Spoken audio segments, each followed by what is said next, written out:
Mon fiancé, Léo, s'est penché vers moi, son souffle chaud contre mon oreille, sa main un poids rassurant au creux de mon dos. « Ne regarde pas maintenant », a-t-il chuchoté, sa voix un grondement sourd qui était à la fois calme et urgent. Mais ta tante Carole se dirige vers nous et on dirait qu'elle s'apprête à sauver un chiot d'une maison en feu. J'ai forcé un sourire, ma prise se resserrant sur ma flûte de champagne. La fête était une cacophonie de rires forcés et de vieilles histoires de famille que j'avais entendues 1000 fois. Puis je l'ai vue. Tante Carole, une femme dont le principal trait de caractère était une pitié mal placée, fonçait droit sur moi, son visage un masque d'inquiétude tragique. Elle a contourné mes parents et ma sœur Chloé, se dirigeant directement vers moi. Elle a empoigné ma main libre dans ses deux mains étonnamment fortes et a pressé un billet de 20 $ froissé dans ma paume. « Oh, Vanessa, ma pauvre chérie !» a-t-elle roucoulé, assez fort pour que toute la table l'entende. « J'ai appris. Je suis tellement désolée. Vivre dans ta voiture, ça doit être terrible. Ce n'est pas grand-chose, mais s'il te plaît, offre-toi un repas chaud. » Le monde est devenu silencieux. J'ai juste fixé le billet froissé dans ma main, puis levé les yeux vers ses yeux sincères et remplis de larmes. Et à cet instant, j'ai su. Les regards étranges et apitoyés, les conversations à voix basse qui s'arrêtaient quand j'entrais dans une pièce, les étranges cartes « Je pense à toi », avec de l'argent glissé à l'intérieur, tout s'est assemblé en une seule et horrible prise de conscience. Ma sœur ne s'était pas contentée de me prendre mon argent pendant 3 ans. Elle avait bâti tout un empire sur ma ruine fictive. C'était la chose la plus brillante et la plus diabolique que j'ai jamais vue. Et c'était sur le point de me sauver la vie. Avant de continuer l'histoire, merci de vous abonner. Je dois atteindre les 1000 abonnés pour pouvoir vous apporter chaque jour des histoires comme celle-ci. Pour vous, ce n'est qu'un clic, mais pour moi, cela signifie énormément. Pour comprendre comment je me suis retrouvée à tenir un billet de 20 $ de pitié à la fête du 40e anniversaire de mariage de mes parents, il faut comprendre l'écosystème très particulier de ma famille. Ce n'était pas tant un arbre généalogique qu'une chaîne alimentaire familiale. Et pendant 32 ans, j'avais été la principale source de nutriments. Mes parents, Don et Meredith, étaient de bonnes personnes de la même manière qu'une plante d'intérieur est bonne. Ils étaient agréables dans une pièce, ne causaient pas trop de problèmes, mais nécessitaient des soins constants et spécifiques pour les empêcher de se flétrir de façon spectaculaire. Leur monde entier, leur baromètre émotionnel tout entier, était lié à ma sœur cadette, Chloé. Chloé était le soleil. Nous n'étions tous que de tristes petites planètes prises dans son orbite, nos propres climats dictés par ses caprices. Elle était l'enfant prodige, l'artiste, l'esprit libre.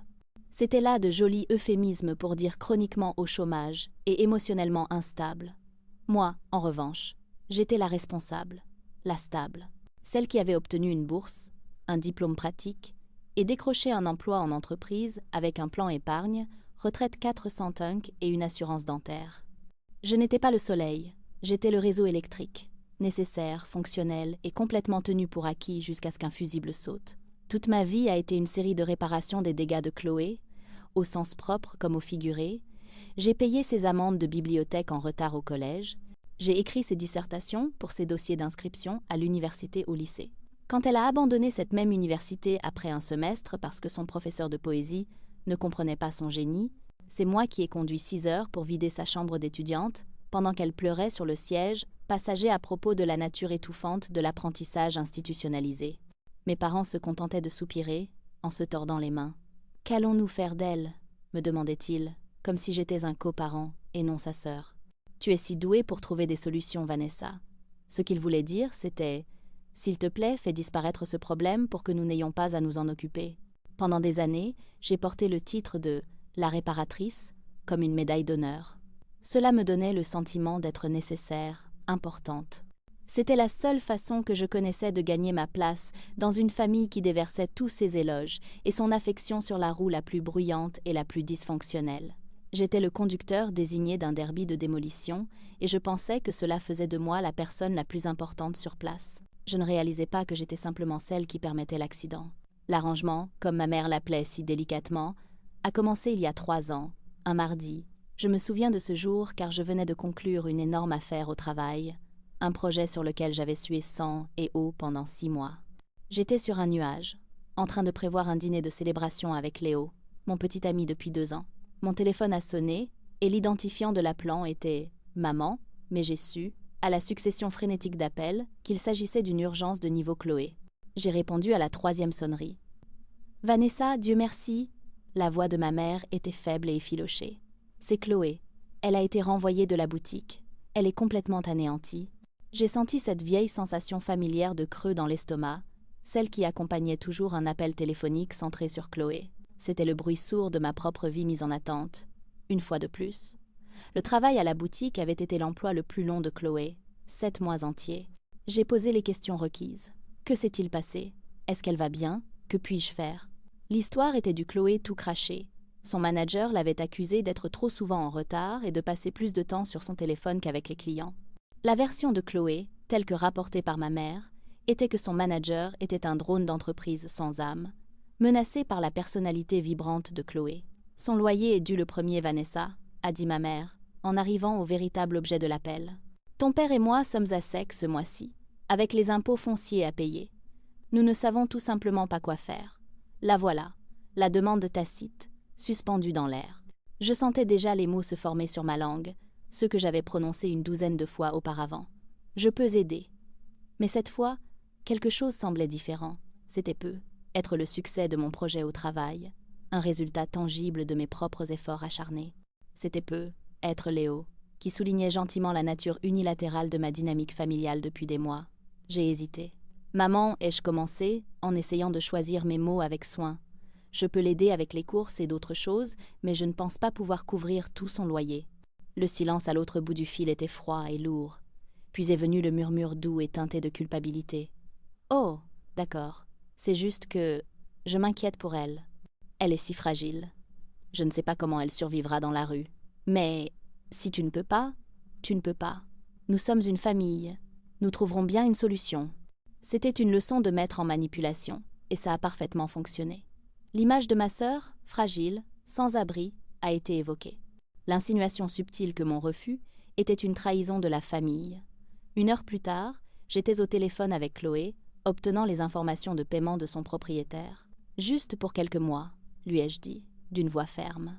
« Juste le temps que tu te remettes sur pied. » Elle a reniflé avec gratitude, promettant qu'elle trouverait un nouveau travail en un rien de temps et me rembourserait jusqu'au dernier centime. J'ai raccroché le téléphone, ressentant un mélange de ressentiment et de soulagement. J'avais fait mon devoir, j'avais maintenu la paix, j'avais éteint l'incendie. Je n'avais aucune idée que je venais d'asperger ma propre vie d'essence. Léo a été la première personne à qualifier cette dynamique pour ce qu'elle était, une pyramide de Ponzi émotionnelle. Il était architecte, un homme qui travaillait avec des plans, des murs porteurs et des fondations solides. Ma famille, pour lui, était une structure bâtie sur l'espoir et les illusions, destinée à s'effondrer. Nous nous sommes rencontrés au barbecue d'un ami, et j'ai été attirée par sa confiance tranquille, sa façon d'écouter plus qu'il ne parlait. Quand il a rencontré ma famille pour la première fois, il a été parfaitement poli, mais je l'ai vu les observer avec une sorte de curiosité anthropologique détachée. Il ne voyait pas un esprit libre en Chloé, il voyait une narcissique de manuel. Il ne voyait pas des parents inquiets en ma mère et mon père, il voyait des facilitateurs de manuel. Après un dîner dominical particulièrement épuisant où toute la conversation tournait autour du dernier drame de Chloé, une dispute avec une amie qui avait osé se fiancer avant elle Léo, et moi rentrions en voiture en silence. « Alors » a-t-il finalement dit, les yeux sur la route. « Ils savent que tu existes, n'est-ce pas? Je veux dire, indépendamment des besoins de ta sœur ?» La question était si directe, si brutale, que j'ai eu l'impression de recevoir une douche froide. « Que veux-tu dire ?» ai-je demandé, sur la défensive. « Ils savent que j'existe. »« Vraiment ?»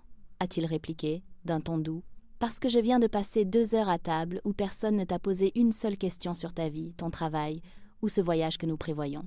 Mais j'ai appris que Chloé pense que le vert sauge est une couleur personnellement oppressante et qu'elle a besoin d'un nouvel extracteur de jus parce que le sien n'a pas de fonction de pression.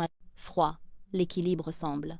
Faussé. » C'était la première fois que quelqu'un d'extérieur à la bulle formulait la vérité invisible que je vivais depuis toujours. Je n'avais aucune défense, parce qu'il avait raison. J'étais la solutionneuse de problèmes et le soutien financier de la famille, et c'était le début et la fin de mon rôle. Quand je lui ai parlé de l'arrangement pour le loyer, je l'ai présenté comme une chose temporaire, un geste de soutien familial. Il a écouté patiemment, sans juger, mais j'ai vu le scepticisme dans ses yeux. « Pour combien de temps ?» a-t-il demandé. « Juste quelques mois, » ai-je récité, la ligne officielle du parti, jusqu'à ce qu'elle trouve un nouveau travail. Il a simplement hoché la tête. « D'accord. Assure-toi d'avoir un contrat. » j'ai ri. Léo, c'est ma sœur, pas une locataire. Vanessa, a-t-il dit, en se garant dans mon allée et en se tournant vers moi. Dans cette situation, elle est ta locataire. Et tes parents sont ses agents. Traite ça comme une transaction commerciale, ou c'est eux qui le feront. J'ai balayé ça d'un revers de la main, pensant qu'il ne comprenait pas les complexités de la famille, mais ces mots me sont restés. Il avait planté une graine de doute, une petite fissure dans la fondation de déni que j'avais si soigneusement construite autour de moi. Il voyait la pourriture dans les poutres de soutien que l'on m'avait appris à appeler amour. Les quelques mois initiaux se sont écoulés avec une facilité prévisible. Chloé était pleine de promesses et de recherches d'emploi performatives. Elle m'envoyait des liens vers des postes totalement inadaptés, directrice de la création dans une grande agence de publicité, conservatrice en chef d'un musée, avec des notes comme « Je pense postuler à celui-ci ». Tout cela n'était que pour la forme, une façon de feindre l'effort sans rien faire. Le premier signe de problème est apparu au bout de 3 mois. Je venais de faire le 3e paiement de loyer et je l'ai appelé pour aborder doucement le sujet. « Salut, ça fait environ 3 mois. » Et je commençais, ma voix faussement décontractée. Je voulais juste prendre des nouvelles pour savoir comment avance la recherche d'emploi.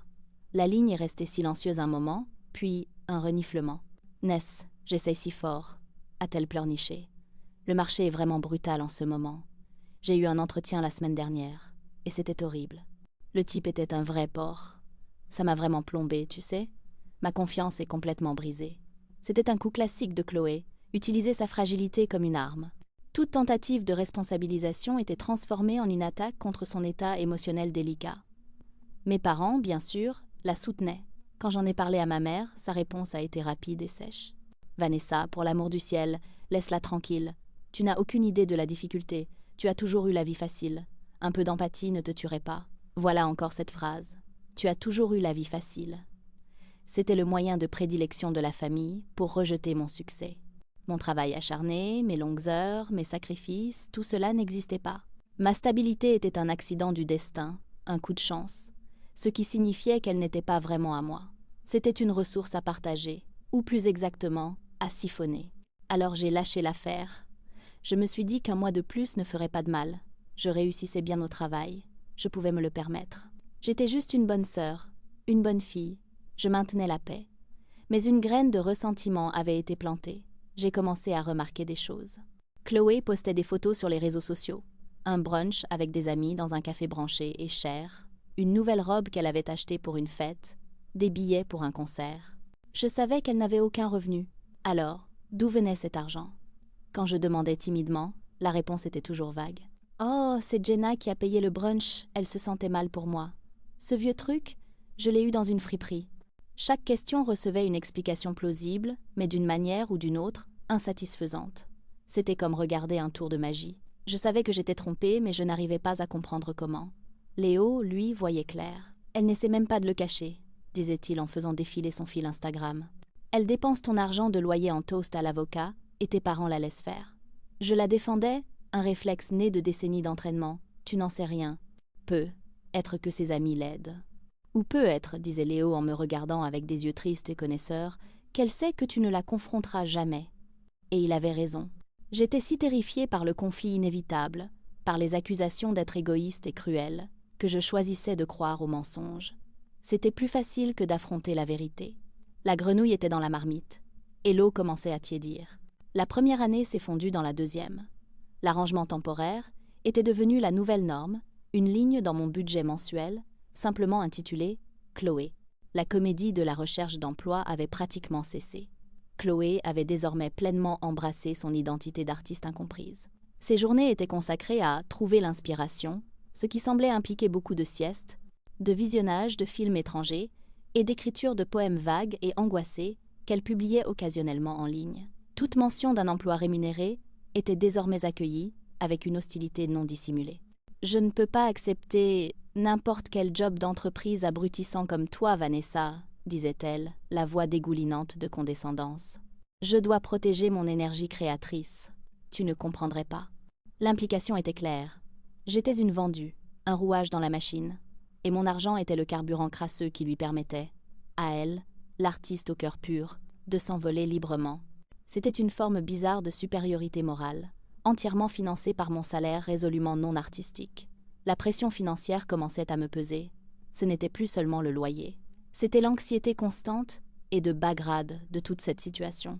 Je travaillais plus dur, prenais des projets supplémentaires, non pas pour mon propre avenir, mais pour maintenir le style de vie subventionné de ma sœur.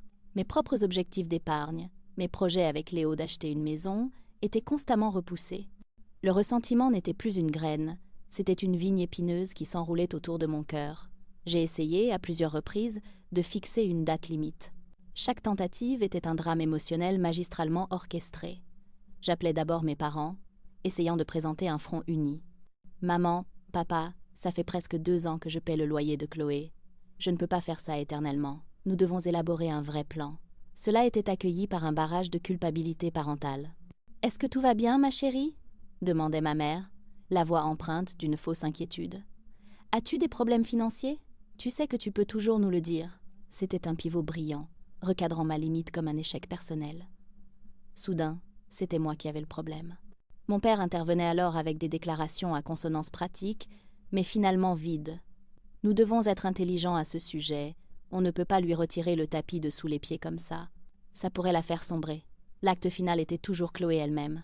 Après avoir été prévenue par nos parents, elle m'appelait en pleurant hystériquement. « Je ne peux pas croire que tu me ferais ça. Je pensais que tu m'aimais. Tu veux que je sois à la rue, n'est-ce pas?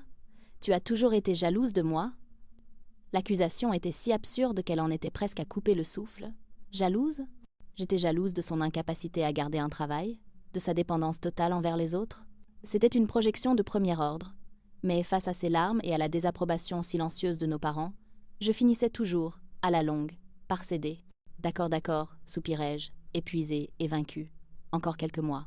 Mais Chloé, tu dois commencer à prendre ça au sérieux. » Elle promettait de le faire, et le cycle recommençait. J'étais piégée, non par des chaînes, mais par les liens invisibles et incassables de l'obligation familiale et du chantage affectif. Je finançais mon propre malheur, et on me remerciait avec mépris. Le tournant a commencé avec un album photo. Pour mon 30e anniversaire, mes parents m'ont offert un grand livre relié en cuir avec « Le parcours de Vanessa » gravé en or sur la couverture. J'étais touchée. C'était le premier cadeau vraiment personnel qu'ils me faisaient depuis des années. Léo et moi nous sommes assis sur le canapé pour le feuilleter plus tard dans la soirée. Les premières pages étaient normales photos de bébé, photos d'école, les choses habituelles. Mais en arrivant à mon adolescence et au début de l'âge adulte, un étrange schéma est apparu. Chacune de mes grandes réussites était inexplicablement liée à Chloé. Une photo de moi, tenant mon diplôme de fin de lycée, avait une photo plus petite, en médaillon, de Chloé, à son bal de collège de la même année. Une photo de moi le jour de la remise de mon diplôme universitaire était sur une page en face d'une double page de Chloé, en voyage à la plage qu'elle avait fait le même mois. La photo de ma première voiture, la photo de mon premier appartement, tout était présenté comme faisant partie d'un diptyque avec un événement aléatoire et banal de la vie de Chloé. C'était bizarre. « Alors, tu es un collage », a dit Léo, d'une voix neutre. « C'est amusant. » Il essayait de faire une blague, mais l'observation m'a frappée durement. Je n'étais pas le sujet de l'album. J'étais le contexte de la vie de Chloé. La goutte d'eau a été la dernière page. C'était une photo de Léo, et moi, souriant, prise lors de vacances récentes, et collée juste à côté, il y avait une photo d'identité de Chloé d'aspect professionnel. En dessous, ma mère avait écrit de son écriture bouclée « Mes 2 belles filles, trouvant toutes les 2 leur chemin dans le monde ». Léo a simplement fermé le livre. Il n'a pas dit un mot. Il m'a juste regardé, son expression un mélange de pitié et de colère en mon nom. Cette nuit-là, je n'ai pas pu dormir. L'album photo me semblait être un microcosme de toute mon existence. Je n'étais pas une personne à part entière aux yeux de ma famille. J'étais un personnage secondaire, une ressource, une note de bas de page dans la grande et dramatique histoire de Chloé. Le lendemain matin, je me suis réveillée avec une résolution froide et dure que je n'avais jamais ressentie auparavant. Je suis allée dans mon bureau et j'ai sorti mes relevés bancaires. Je suis remontée 3 ans en arrière, surlignant chaque paiement de loyer, chaque virement Venmo d'urgence. Chaque virement, peux-tu juste me dépanner pour ça? Le total était stupéfiant. C'était plus que l'acompte dont nous avions besoin pour la maison, dont Léo et moi rêvions. Voir le chiffre en noir et blanc, un chiffre froid et dur, dépouillé de tout contexte émotionnel, a été comme recevoir une douche glacée. Ce n'était pas de l'aide. C'était un martyre financier. Et j'en avais assez. J'ai composé un email à mes parents et à Chloé. Il était court, poli et inflexible. À compter d'un préavis de 60 jours, ai-je écrit, Je ne ferai plus les paiements pour le loyer de Chloé. Le dernier paiement sera le 1er octobre. Ce n'est pas négociable. J'ai joint le tableur que j'avais créé. J'ai cliqué sur envoyer avant de perdre mon courage. Le silence qui a suivi a été la partie la plus étrange. Pendant 24 heures complètes, il n'y a eu que le silence. Pas d'appel téléphonique hystérique, pas de texto culpabilisant. C'était le calme avant la tempête. Et je savais, avec une certitude terrifiante, que cette tempête serait différente. Ils n'allaient pas se battre avec moi. Ils allaient faire quelque chose de bien, bien pire. Le silence ne s'est pas rompu avec une détonation, mais avec une série d'ondulations étranges et déconnectées. Une semaine après avoir envoyé l'email, ma cousine Sarah m'a envoyé un texto à l'improviste. « Salut V, je pense juste à toi. Garde la tête haute, les choses vont s'améliorer. » J'ai fixé le texto, confuse. S'améliorer de quoi? Ma vie était géniale, mis à part le drame familial auto-infligé. J'ai répondu « Merci, tout va bien ici, juste occupée par le travail. J'espère que tu vas bien. » Elle a renvoyé un simple emoji pouce en l'air. C'était étrange, mais j'ai laissé tomber. Quelques jours plus tard, une carte est arrivée par la poste de ma grand-tante Millie. À l'intérieur, un message générique « Je pense à toi » et un billet de 50 $. Encore une fois, bizarre. Tante Millie n'était pas du genre à faire des cadeaux spontanés. Je l'ai appelée pour la remercier et la conversation a été guindée et étrange. « Oh, prends bien soin de toi, ma chérie », a-t-elle dit, sa voix pleine d'une pitié sirupeuse que je ne pouvais pas déchiffrer. « Ne t'inquiète pas de me rembourser. Remets-toi simplement sur pied. » Me remettre sur pied? J'étais parfaitement debout. Je m'épanouissais. J'ai parlé à Léo de ses interactions bizarres et il est devenu très calme. « Ils mènent une campagne de dénigrement », a-t-il dit, la voix sombre. « De quoi tu parles ?» ai-je demandé, agacée par son cynisme. « C'est insensé. Vraiment ?» a-t-il répliqué. « Pense-y, Vanessa. Tu leur as coupé les vivres. Tu leur as retiré leur principale source de financement. Ils ne vont pas accepter ça sans rien faire. Ils ne vont pas admettre à la famille qu'ils vivent au crochet de leur fille depuis 3 ans. Alors que font-ils? Ils changent le récit. Ils créent une histoire où ils sont les héros, les parents qui souffrent en silence de leurs 2 filles à problème. L'idée était si monstrueuse, si diaboliquement manipulatrice, que je ne pouvais pas l'accepter. « Non », ai-je dit en secouant la tête. « Non, ils ne feraient pas ça. Mes propres parents? Ma sœur? Ils ne feraient pas ça. » Mais même en le disant, une terreur glaciale me montait le long de la colonne vertébrale. Les pièces du puzzle commençaient à s'emboîter d'une manière qui me rendait malade. Les regards apitoyés de membres de la famille élargie que j'avais croisés récemment à l'épicerie, les tons feutrés, l'afflux soudain de charité dont je n'avais pas besoin. Ils ne me laissaient pas simplement partir. Ils réécrivaient ma réalité pour répondre à leurs besoins. Je ne pouvais plus être la fille prospère et bienveillante, car ce récit ne leur servait plus. Si je n'étais pas la bienfaitrice, je devais être la victime. C'était le seul autre rôle qu'ils savaient comment assigner. La période précédant la fête du 40e anniversaire de mes parents était empreinte de cette nouvelle tension étrange. Les appels de ma mère étaient d'une douceur écœurante. « Oh, ma chérie, nous avons tellement hâte de te voir. Ne t'inquiète pas pour un cadeau, viens simplement. C'est tout ce qui compte. » Le sous-entendu était suffocant. J'avais l'impression de marcher dans une embuscade, mais je n'avais aucune idée de l'arme ni de la direction d'où elle viendrait. Je savais juste que quelque chose était profondément, fondamentalement anormal. Ma famille me regardait, mais elle voyait un fantôme, un récit édifiant, et je commençais à réaliser qu'ils étaient ceux qui l'avaient créé.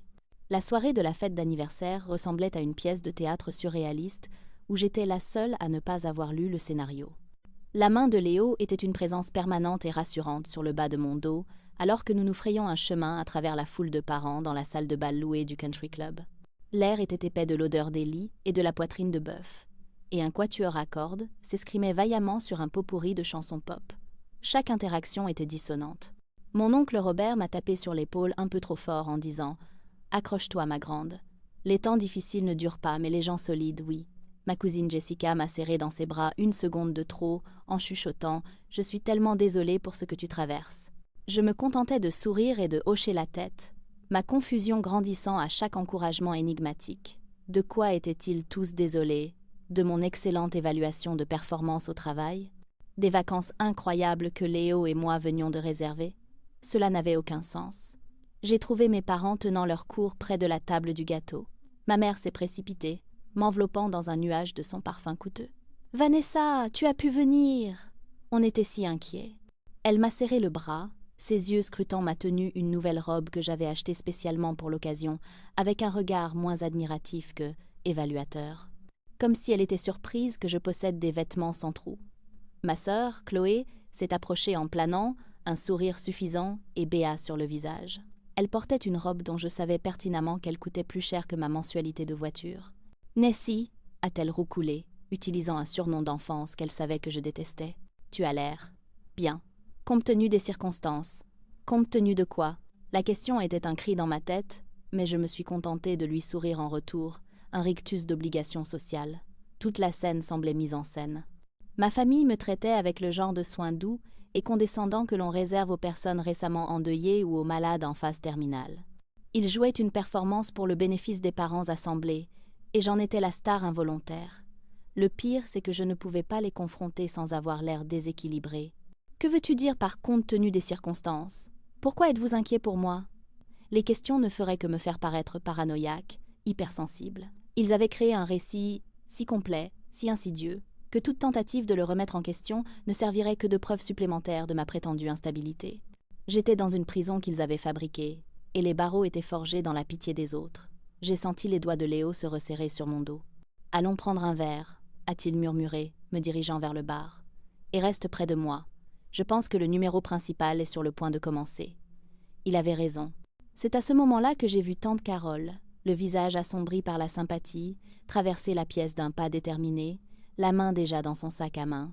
Le billet de 20 $ froissé me brûlait la paume, comme une marque au fer rouge. Tante Carole me tapotait encore la main, sa voix à un bourdonnement bas et plaintif. Nous avons tous été si choqués de l'apprendre. Après tout ton travail acharné, perdre ton travail, ton appartement, ce n'est tout simplement pas juste. Chloé nous a dit qu'elle te laissait rester chez elle. C'est une si bonne sœur, de prendre soin de toi comme ça. Le sang a quitté mon visage. C'était comme si le monde avait basculé sur son axe, et chaque interaction étrange des 2 derniers mois s'est mise en place avec une clarté écœurante.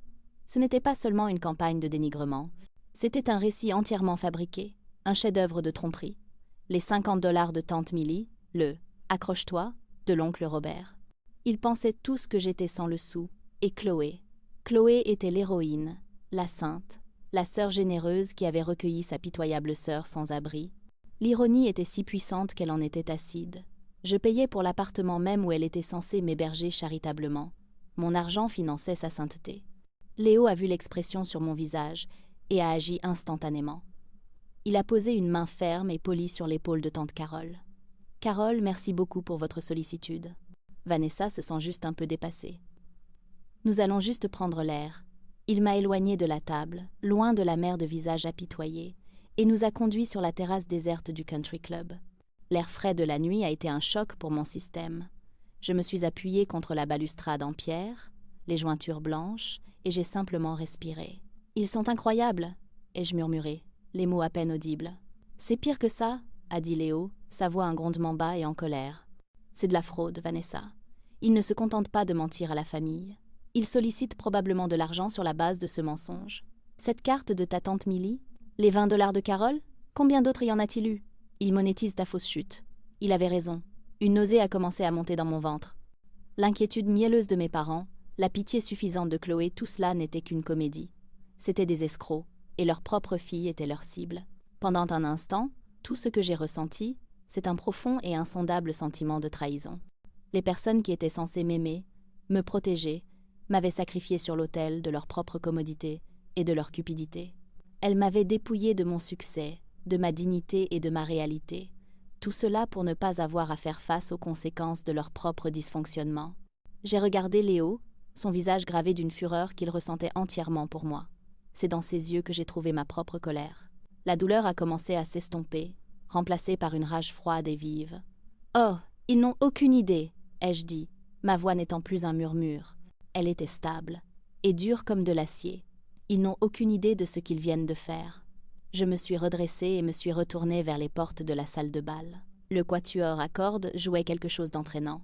« Où vas-tu » a demandé Léo, se plaçant devant moi. « Le numéro principal est sur le point de commencer, » ai-je dit, en croisant son regard. « Et je vais en réécrire la fin. » Hein.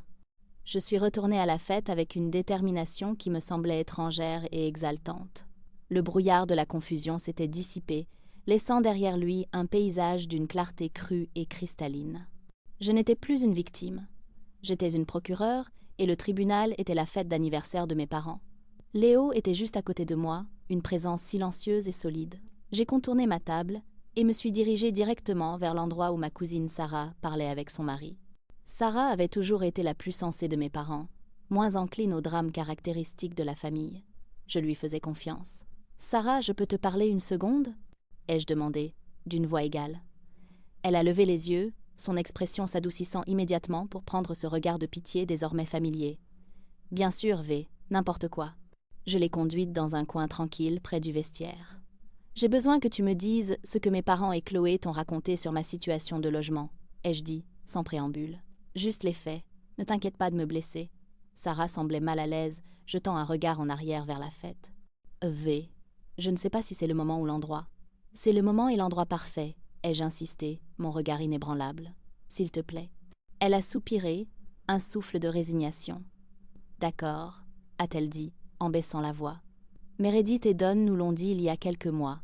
Ils ont dit que tu avais fait une dépression nerveuse, que tu avais été renvoyé de ton travail et que ton propriétaire t'avait expulsé.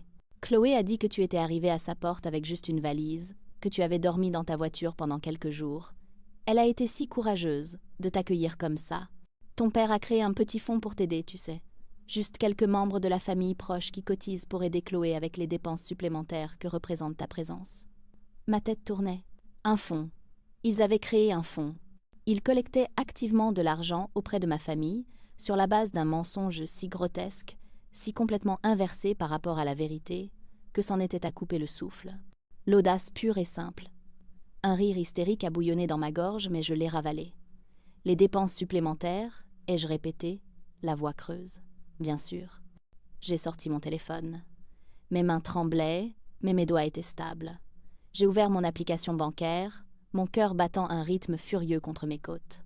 J'ai navigué jusqu'à la section des paiements de factures, mon pouce planant au-dessus des informations de bénéficiaires, enregistrées pour le propriétaire de Chloé. « Sarah, ai-je dit, ma voix dangereusement calme, je vais te montrer quelque chose, et ensuite, j'aurai besoin de ton aide. » Je lui ai montré l'écran. L'historique des paiements récurrents, envoyé le 28 de chaque mois depuis 3 ans, de mon compte directement à la société de gestion immobilière de Chloé. Je lui ai montré le tableur, le grand total qui représentait un acompte sur une maison que je n'avais pas parce que je finançais le mensonge de ma sœur. Les yeux de Sarah se sont écarquillés, sa mâchoire s'est décrochée. La pitié sur son visage a fondu, remplacée par une horreur naissante, puis par une colère qui montait lentement. « Oh mon Dieu !» a-t-elle murmuré, regardant du téléphone à mon visage. « Oh mon Dieu, Vanessa, ils n'ont pas fait ça. Si, ils l'ont fait, ai-je dit. Et maintenant, tout le monde va le savoir. » Le plan était simple, brutal et public. Il n'y aurait pas de confrontation discrète en coulisses. Ils avaient construit leur scène au milieu de cette salle de bal, et j'allais brûler tout le décor. Sarah, devenue ma furieuse et inestimable alliée, s'est mise au travail. Elle a discrètement rassemblé les acteurs clés, l'oncle Robert, qui m'avait fait le discours, les temps difficiles ne durent pas, tante Carole, la livreuse du billet de 20 $ de pitié, et quelques autres parents qui avaient fait partie du fonds d'aide à la pauvre Vanessa. Elle leur a seulement dit que j'avais quelque chose d'important à partager sur ma situation, quelque chose qu'ils devaient entendre directement de moi. Nous nous sommes réunis près du fond de la salle, un petit îlot sombre dans la mer de festivités forcées. Mes parents et Chloé étaient sur la piste de danse, mon père faisant tournoyer ma mère dans un cercle maladroit mais heureux, Chloé riant sur le côté. Ils avaient l'air si normaux, si heureux. Leur vue m'a rempli d'une rage si pure qu'elle ressemblait à une force physique.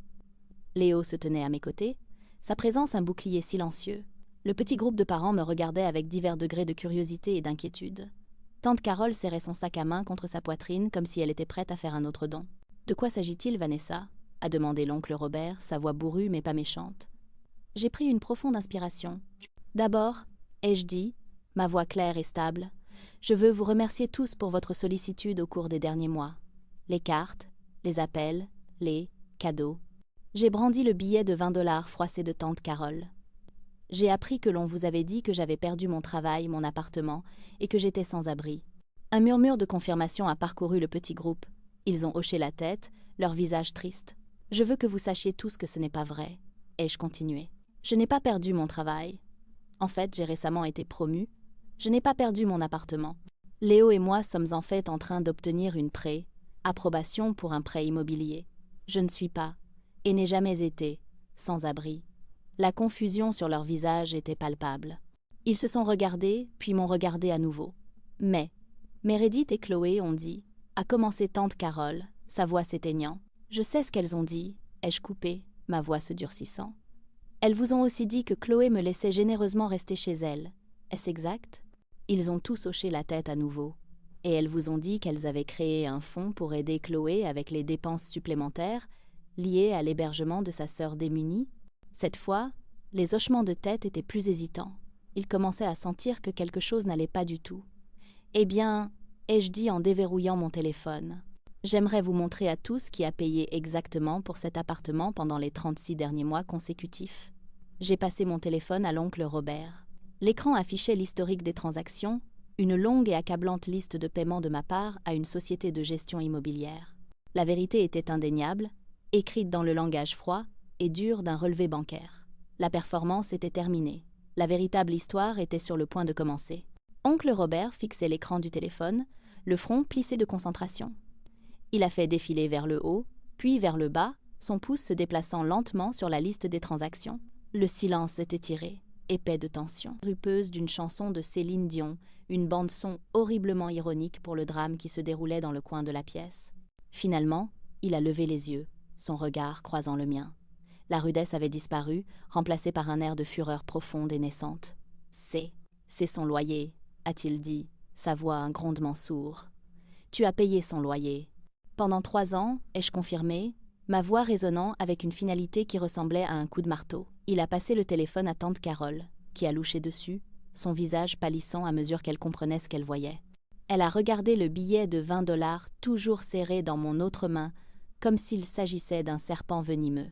Le téléphone est passé de personne en personne, chaque réaction étant une copie conforme de la précédente. Confusion, puis compréhension naissante, puis une vague de révulsion et de colère.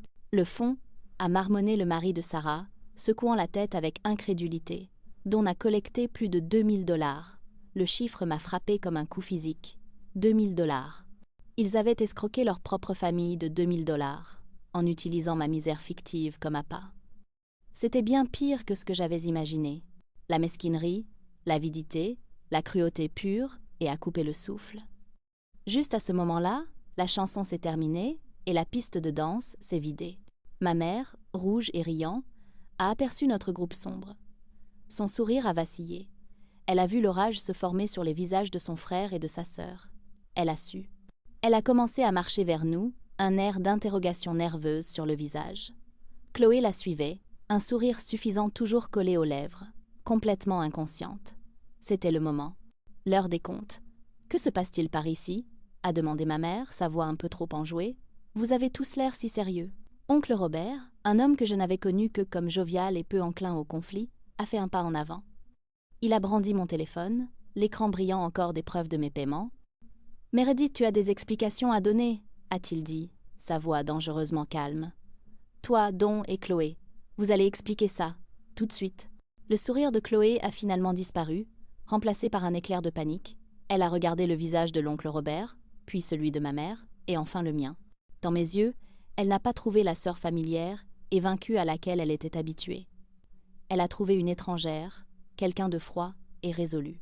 Elle a vu que le jeu était terminé.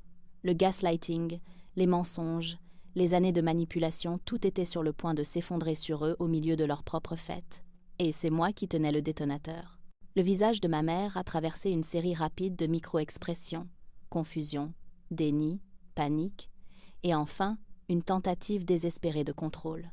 Elle a forcé un rire, un son aigu et cassant qui a brisé la tension pendant une fraction de seconde. « Robert, de quoi diable parles-tu? Vanessa, qu'est-ce que c'est? Qu'est-ce que tu leur as raconté ?» C'était une manœuvre classique, me faire passer pour la semeuse de troubles, la menteuse. Mais ça n'a pas marché, pas cette fois. La preuve était là, brillante sur l'écran de mon téléphone. « Je ne leur ai rien raconté, maman. » ai-je dit, ma voix comme de la glace. Je leur ai montré. Je leur ai montré les relevés bancaires du loyer que je paie pour l'appartement de Chloé.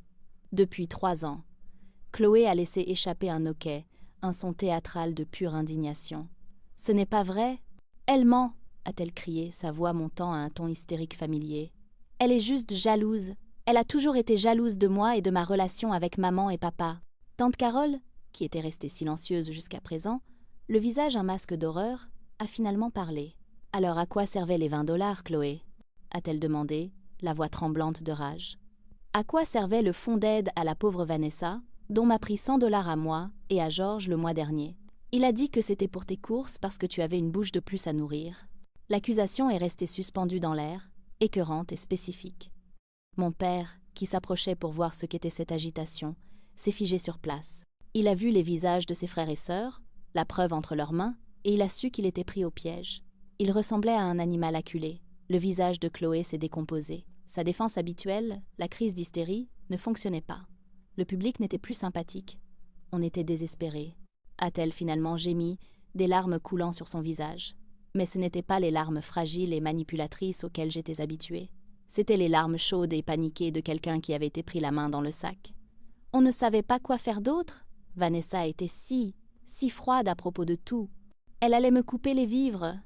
Ma mère s'est précipitée à ses côtés, passant un bras autour d'elle. « Elle a raison », a dit ma mère, se tournant vers moi, les yeux lançant un venin que je n'avais jamais vu auparavant. « Tu menaçais de mettre ta propre sœur à la rue. Nous essayions juste de la protéger. Nous ne pensions pas que ce serait si grave. C'était juste un petit mensonge anodin pour aider la famille. » Un petit mensonge anodin? La voix de l'oncle Robert était un coup de canon. « Tu as escroqué ta propre famille, Meredith. Tu as utilisé un mensonge sur le malheur de ta fille.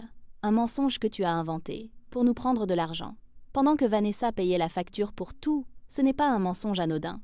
C'est du vol. C'est dégoûtant. » Mon père a finalement retrouvé sa voix, mais elle était faible et fluette. « Allons, ne soyons pas tous hystériques. C'est un simple malentendu. » Mais plus personne ne l'écoutait.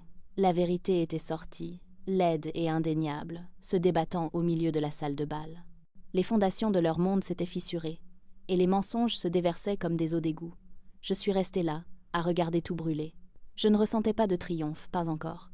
Je ressentais juste un vide profond et creux. C'était ma famille, et elle était pourrie jusqu'à la moelle. Les suites immédiates ont été chaotiques et laides. La fête, à toutes fins utiles, était terminée. Le quatuor à cordes s'était tu, et les invités restants soit nous regardaient ouvertement, nous, l'amas de conflit, soit chuchotaient furieusement entre eux. L'air de célébration avait tourné à la honte publique. Mon père n'arrêtait pas d'essayer de calmer tout le monde, utilisant son ton habituel de « soyons tous raisonnables », mais ces mots avaient perdu toute autorité. Il était comme un roi dont les sujets venaient de découvrir que sa couronne était en carton. L'oncle Robert ne l'entendait pas de cette oreille. C'était un homme de principe simple, en noir et blanc, et ce qu'il voyait était une trahison profonde et impardonnable. Il exigeait un remboursement immédiat du fonds, non seulement pour lui-même, mais pour tous ceux qui avaient contribué. « Je veux un chèque d'On, ce soir, pour le montant total. » Ma mère, réalisant que me blâmer ne fonctionnait pas, a changé de tactique pour se poser en victime totale. Elle s'est accrochée à Chloé, qui sanglotait maintenant de manière incontrôlable, une tempête d'apitoiement sur soi. « Regarde ce que tu as fait », m'a sifflé ma mère, la voix basse et venimeuse. « Tu as gâché notre anniversaire. Tu nous as humiliés. Tout ça parce que tu ne supportais pas de voir ta sœur recevoir un peu d'aide. Tu as toujours été égoïste, Vanessa. Toujours. » L'accusation était si fantastiquement déformée, si complètement dépourvue de réalité, que j'ai presque ri. Pendant des années, ces mots m'auraient anéanti. Ils m'auraient envoyé dans une spirale de culpabilité et de doute. Mais maintenant, ce n'était que du bruit. Ils n'avaient plus de pouvoir sur moi. J'ai regardé ma mère, son visage tordu par la rage et l'apitoiement, et je n'ai rien ressenti. C'était comme regarder une étrangère avec qui je ne voulais rien avoir à faire. Léo, qui avait été un pilier silencieux et stoïque à mes côtés pendant tout ce temps, a finalement parlé. « Nous partons », a-t-il dit, sa voix calme mais absolue. Il a posé sa main sur mon dos, une pression ferme et rassurante.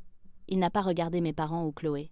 Il s'est adressé à l'oncle Robert et à tante Carole. « Nous sommes vraiment désolés que votre soirée ait été gâchée, et nous sommes désolés que vous ayez tous été entraînés là-dedans. »« Vous n'avez rien à vous reprocher, mon garçon, » a dit l'oncle Robert, ses yeux toujours fixés sur mon père. « Allez-y, vous deux, on s'en occupe. » J'ai jeté un dernier regard sur la scène. Mon père, pâle et en sueur, essayant de rédiger un chèque sur le coin de la table des cadeaux. Ma mère, protégeant ma sœur gémissante comme si elle la défendait d'un animal qui l'attaquait, tout en me lançant des regards assassins. Mes parents, leur visage un mélange de dégoût et de détermination sombre. C'était la famille que j'avais passé toute ma vie à essayer de satisfaire, à essayer de maintenir unie. C'était une imposture, un désordre creux et dysfonctionnel maintenu par des mensonges et mon argent. Je leur ai tourné le dos. J'ai laissé Léo me guider hors de la salle de bal, loin de l'épave. En sortant dans la nuit fraîche et calme, j'ai eu l'impression de sortir de prison. J'avais purgé une peine à perpétuité dont je ne savais même pas qu'elle avait été imposée. Et j'étais enfin, à couper le souffle, libre. Le trajet du retour s'est fait en silence. Je regardais par la fenêtre du passager, les lampadaires se transformant en longues traînées hypnotiques. Je ne pleurais pas, je n'étais plus en colère. Je me sentais juste, vide, comme une maison qui aurait été vidée. Tous les meubles, toutes les vieilleries, tous les souvenirs, partis. C'était un vide propre, stérile et paisible. Quand nous sommes rentrés à mon appartement, mon vrai appartement, celui que je payais avec mon propre travail, je suis allée directement à mon ordinateur portable. Léo s'est assis sur le canapé, me regardant, me laissant l'espace dont j'avais besoin. J'ai ouvert un nouvel email. Les destinataires étaient maman, papa et Chloé. L'objet était « communication finale ». Mes doigts ont volé sur le clavier, les mots venant facilement, comme s'ils attendaient juste sous la surface depuis des années. Je vous écris pour vous informer que, avec effet immédiat, notre relation est terminée. Le soutien financier a pris fin. Toute communication cessera désormais. Ne m'appelez pas. Ne m'envoyez pas de textos. Ne m'envoyez pas d'emails. Ne venez pas chez moi ni à mon lieu de travail. Vous avez coupé tous les ponts, non seulement avec moi, mais avec votre propre intégrité. Les gens à qui vous avez menti et que vous avez volé étaient votre famille. La personne que vous avez choisi de sacrifier pour votre récit était votre fille et votre sœur. Je ne ferai plus partie de cette famille, car ce n'est pas une famille. C'est une entité toxique et transactionnelle, et je m'en désengage formellement. Je vous souhaite toutes les conséquences que vous avez si richement méritées. J'ai joint le tableur des paiements une dernière fois, et puis j'ai cliqué sur « Envoyer ». Immédiatement après, j'ai parcouru mon téléphone et mon ordinateur. J'ai bloqué leurs numéros. J'ai bloqué leurs adresses e-mail. Je les ai bloqués sur toutes les plateformes de médias sociaux. C'était une amputation numérique. À chaque clic, je sentais un poids se soulever de mes épaules. C'était le poids de l'attente, de l'obligation, de la culpabilité, de l'amour non réciproque. La dernière étape a été la plus cathartique. Je suis allée à mon placard et j'ai sorti l'album photo en cuir qu'il m'avait offert pour mon anniversaire, le parcours de Vanessa. Je l'ai emmené jusqu'à la benne à ordures communes derrière mon immeuble et je l'ai laissé tomber à l'intérieur. Il a atterri avec un bruit sourd et anodin. Ce n'était pas un parcours. C'était une pièce de propagande et j'avais fini de la lire. Quand je suis revenue à l'intérieur, Léo se tenait dans la cuisine, tenant 2 verres de vin. Il ne m'a pas demandé si j'allais bien. Il n'a pas dit « je te l'avais bien dit ». Il m'a juste tendu un verre. « À de nouvelles fondations », a-t-il dit, la voix douce. J'ai trinqué avec lui. « À de nouvelles fondations », ai-je répété. Et pour la première fois de ma vie, j'ai eu l'impression de construire enfin quelque chose qui m'appartenait vraiment. Les premières semaines de silence furent étranges. Je m'attendais sans cesse à ce que mon téléphone sonne avec un numéro inconnu ou qu'une lettre suppliante et manipulatrice apparaisse dans ma boîte aux lettres. J'étais préparée à une explosion d'extinction. Cette dernière est désespérée flambée d'activité avant qu'un comportement ne s'éteigne définitivement. Mais il n'y eut rien. Juste un silence profond et sans fin. J'ai appris plus tard par Sarah que les retombées de la fête avaient été catastrophiques. L'oncle Robert avait mis sa menace à exécution, s'assurant que mon père rembourse chaque centime du fonds ce soir-là. L'histoire de leur tromperie s'était répandue dans la famille élargie comme une traînée de poudre. Mes parents et Chloé étaient devenus des parias du jour au lendemain. Ils n'ont pas été invités à la célébration de Noël familiale. Les cousins qui les appelaient pour tout sont soudainement devenus silencieux. Ils avaient échangé le respect de leur famille contre quelques milliers de dollars et un mensonge, et l'heure des comptes avait enfin sonné. Environ un mois après la fête, j'ai reçu une notification d'un service de surveillance de crédit. C'était une alerte pour un changement de dossier public associé au nom de Chloé, un avis d'expulsion. Bien sûr. Sans mon argent, le loyer n'avait pas été payé, et son propriétaire n'avait pas perdu de temps à engager la procédure judiciaire. Une partie de moi, l'ancienne Vanessa conditionnée, a ressenti une lueur de culpabilité, mais je l'ai étouffée. Ce n'était pas mon problème à résoudre. C'était une conséquence directe de ses propres actions, et pour la première fois de sa vie, elle allait devoir y faire face sans moi comme filet de sécurité. Selon Sarah, Chloé a dû retourner vivre chez mes parents. Ils étaient maintenant tous les trois piégés ensemble dans la maison où j'ai grandi, un petit écosystème toxique de blâme et de ressentiment. L'ironie ne m'a pas échappé. Chloé, l'esprit libre, qui ne supportait pas d'être attachée, vivait maintenant dans sa chambre d'enfant. Mes parents, qui avaient sacrifié mon bien, être pour son confort, étaient maintenant ses propriétaires et colocataires de fait. Ils avaient eu exactement ce qu'ils méritaient, les uns les autres. Pendant ce temps, ma vie a commencé à s'épanouir en leur absence. C'était incroyable de voir combien d'énergie mentale et émotionnelle avait été consacrée à la gestion de leur drame. Avec cette énergie libérée, je l'ai investie dans mon travail, dans ma relation avec Léo, en moi-même. Nous avons obtenu approbation pour la maison. Nous avons commencé à visiter des maisons les week-ends, une activité qui semblait si merveilleusement normale et adulte. Je dormais mieux, je riais plus, je me sentais plus légère. Je n'avais pas réalisé que l'amour de ma famille avait été une ancre, me maintenant en place pendant qu'il naviguait. Couper la corde a été la meilleure décision que j'ai jamais prise. Je n'étais plus le réseau électrique, la réparatrice, le conducteur désigné. J'étais juste Vanessa, et c'était plus que suffisant. 6 mois après la fête, Léo et moi avons trouvé notre maison. C'était un bungalow modeste, mais charmant, avec un grand jardin et un nombre ridicule de fenêtres. La première fois que nous l'avons visité, j'ai pu imaginer si clairement notre villa, bas que c'était comme un souvenir. Il y avait une pièce qui serait le bureau de Léo, un coin ensoleillé pour notre futur coin petit déjeuner, et un petit bureau tranquille qui serait entièrement à moi. Alors que nous signions la montagne de paperasse lors de la clôture, j'ai ressenti une vague de fierté si intense qu'elle m'a presque fait pleurer. C'était à nous, nous avions construit ça. Pas avec l'argent de la famille, pas avec un privilège hérité, mais avec notre propre travail acharné, nos propres sacrifices et nos propres rêves partagés. Le jour où nous avons eu les clés, nous n'avons pas commencé à emménager tout de suite. Nous nous sommes juste assis par terre dans le salon vide, partageant une bouteille de champagne bon marché et mangeant de la pizza directement de la boîte. Le soleil couchant entrait à flot par la grande fenêtre avant, projetant de longues ombres sur le parquet. « Tu sais », ai-je dit, en posant ma tête sur l'épaule de Léo, avant, je pensais qu'un foyer était quelque chose dans lequel on essaie. Un groupe de personnes avec qui on était coincé, pour le meilleur et pour le pire. Ça, c'est une maison, a-t-il dit, en m'embrassant le sommet de la tête. Un foyer, c'est quelque chose que l'on construit. C'est un endroit où l'on se sent en sécurité, respecté et vu. C'est un endroit où les fondations sont solides. Il avait raison. La maison où j'ai grandi avait des fondations défectueuses. Elle était rongée par la pourriture des secrets et des mensonges, construite sur le terrain instable du favoritisme et de la manipulation. J'avais passé 30 ans à essayer de reboucher les fissures, de soutenir les murs affaissés, sans réaliser que toute la structure était condamnée. Partir n'avait pas été un acte de destruction, c'était un acte d'autopréservation. J'avais dû laisser derrière moi la maison en ruine pour construire mon propre foyer. Ce soir-là, alors que nous nous préparions à partir, mon téléphone a vibré. C'était un texto d'un numéro inconnu. Mon cœur a fait un petit bond familier, mais je l'ai ouvert. « Je sais que tu m'as bloqué, mais c'est Chloé. J'ai entendu dire que tu as acheté une maison. Ça doit être bien. La voiture de papa est en panne et maman a besoin d'une nouvelle ordonnance. J'imagine que certaines personnes ont juste tout pour elles. » Le message était un cocktail parfait des plus grands succès de Chloé, agression passive, culpabilité et un manque total de conscience de soi. C'était une tentative pathétique et de dernière minute pour me raccrocher à l'ancienne dynamique, pour me faire sentir responsable de leurs problèmes auto-infligés. L'ancienne Vanessa aurait agonisé sur ce texto.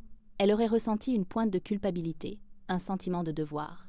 La nouvelle Vanessa l'a simplement lu, un léger sourire ironique aux lèvres, et l'a supprimé sans répondre. J'ai bloqué le numéro, et nous sommes sortis par la porte d'entrée de notre nouvelle maison, la verrouillant solidement derrière nous.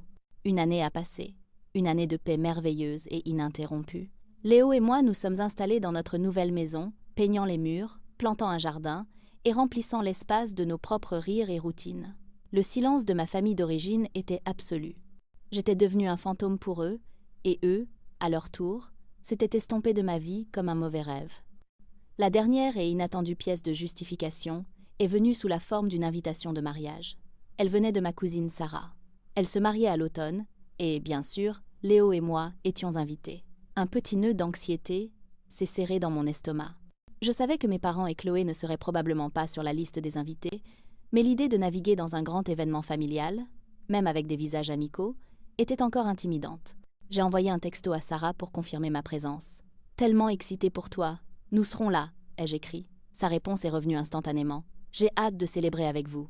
Et ne t'inquiète pas, le trio toxique a été officiellement désinvité de toutes les futures réceptions familiales. Oncle Robert a appelé ça une frappe préventive pour la paix.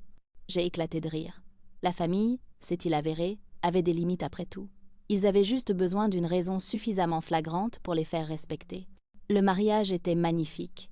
Il a eu lieu dans une grange rustique à la campagne, et toute la journée a été remplie de joie et d'affection sincère.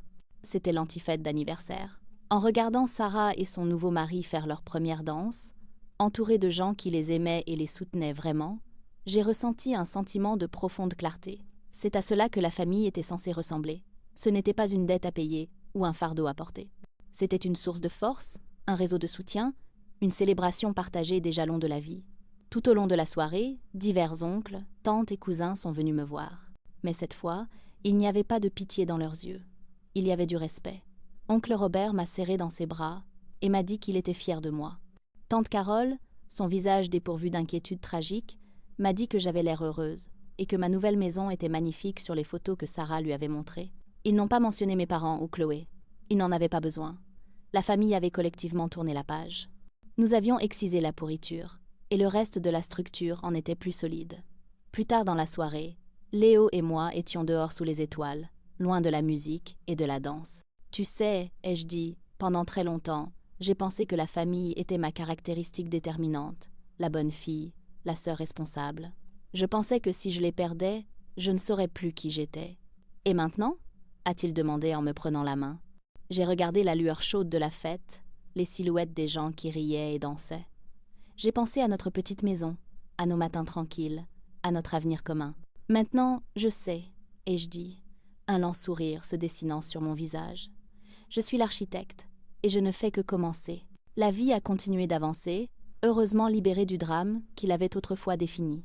Léo et moi avons adopté un terrier croisé débraillé d'un refuge local et l'avons nommé Gus. Nous avons voyagé, nous avons organisé des dîners dans notre maison, la remplissant d'amis qui célébraient nos succès et nous soutenaient sans condition. J'ai appris à distinguer l'obligation que l'on m'avait appris à ressentir de l'amour authentique, que je vivais maintenant. L'amour que je partageais avec Léo n'était pas une transaction, c'était un partenariat. L'affection que je recevais de nos amis n'était pas conditionnelle à ce que je pouvais faire pour eux. Elle était basée sur qui j'étais. Le changement le plus significatif, cependant, a été interne. La colère que j'avais ressentie envers mes parents et ma sœur s'était depuis longtemps estompée, laissant derrière elle non pas le pardon, mais une sorte d'acceptation neutre et détachée. Ils étaient ce qu'ils étaient. Leurs limites, leur égoïsme, leur capacité à la cruauté, tout cela faisait partie de leur caractère, et ça n'avait rien à voir avec moi. Je n'étais pas responsable de leur bonheur ou de leurs échecs. Ma seule responsabilité était envers mon propre bien, être, et cela signifiait garder une distance sûre et permanente. J'ai réalisé que mon rôle dans la famille n'avait jamais vraiment été une question d'amour. C'était une question de contrôle. Tant que j'étais la réparatrice, le soutien financier, le concierge émotionnel, ils n'avaient jamais à prendre leurs responsabilités. Ma compétence permettait leur incompétence. Ma force permettait leur faiblesse. En refusant de jouer le rôle qui m'était assigné, j'avais plongé tout leur système dans le chaos, et ils avaient réagi en essayant de détruire ma réputation. Leur mensonge sur le fait que j'étais sans abri ne visait pas seulement à escroquer de l'argent à des parents, c'était une tentative désespérée de me ramener dans un récit qu'ils pouvaient contrôler. Si j'étais une victime, ils pouvaient être mes sauveurs. Si j'étais faible, ils pouvaient être forts. C'était leur dernière et meilleure tentative pour me forcer à rentrer dans la boîte qu'ils avaient construite pour moi. Et quand elle a échoué de manière si spectaculaire, il ne leur est resté que la laide vérité de ce qu'ils étaient vraiment. Parfois, je me demandais ce qu'ils devenaient, piégés ensemble dans cette maison. J'imaginais un ressentiment calme et latte, une guerre constante et de bas grades d'agression passive et de reproches tacites. J'imaginais Chloé, maintenant dans la trentaine, vivant toujours comme une adolescente dans sa chambre d'enfant, ses rêves artistiques se transformant en amertume. J'imaginais mes parents, vieillissants, isolés de la famille qui avait été autrefois le centre de leur monde social. Je ne ressentais pas de pitié, je ne ressentais pas de suffisance. Je ressentais juste un sentiment de gratitude calme et profond de ne plus faire partie de cette histoire. Je m'étais échappée, j'avais survécu, et j'avais appris que parfois, la chose la plus aimante que l'on puisse faire pour soi-même est de s'en aller. La bombe silencieuse de mon départ avait depuis longtemps fini de détonner, et la poussière s'était déposée sur un nouveau paysage plus paisible. Ma vie m'appartenait, construite sur des fondations de respect mutuel avec mon partenaire, soutenue par les solides poutres de la véritable amitié, et décorée des moments simples et beaux d'une vie vécue authentiquement. Le fantôme de celle que j'étais censée être la fille toujours généreuse, la sœur éternellement solidaire, ne me hantait plus.